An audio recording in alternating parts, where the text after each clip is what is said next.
Hi hello welcome to Savari vlogs. నేను వచ్చిన తర్వాత ఇక్కడికి టెంపుల్కి అయితే వెళ్దామని సాటర్డే రోజు టెంపుల్కి అయితే వెళ్ళాము. సో అక్కడ మాకు తెలిసిన కొత్త విషయం ఏంటంటే దేవుడి దగ్గరికి వెళ్ళడానికి అపాయింట్మెంట్ తీసుకోవాలంట. అపాయింట్మెంట్ లేని వాళ్ళు గుళ్ళోకి ఎలో లేదని చెప్పారు. సో మా దరిద్రం ఏంటంటే మేము వెళ్ళిన రోజే స్టార్ట్ అయిందంట అపాయింట్మెంట్ తీసుకొని దర్శనానికి.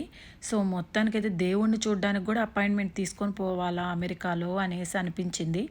సో మొత్తానికైతే అపాయింట్మెంట్ తీసుకొని గుళ్ళోకి అయితే ఎంటర్ అయ్యాము. సో ఇక్కడ ఏంటంటే నేను ఇది మూడోసారి రావటం. నేను గుడికి వెళ్ళినప్పుడు ఇక్కడ చేంజెస్ ఏం చేశారంటే కొత్తగా వెంకటేశ్వర స్వామి టెంపుల్ గుడి అయితే కట్టారు. ఆంజనేయ స్వామి టెంపుల్ ఇది, డాలస్ ఆంజనేయ స్వామి అంటారు. సో ఆంజనేయ స్వామి టెంపుల్ కాకుండా ఇప్పుడు కొత్తగా వెంకటేశ్వర స్వామిని కూడా పెట్టారనమాట.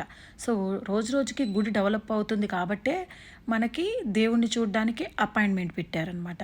చూసారా అండి, దేవుణ్ణి చూడడానికి అపాయింట్మెంట్ ఏంటో అని షాక్ అయ్యాను నేను.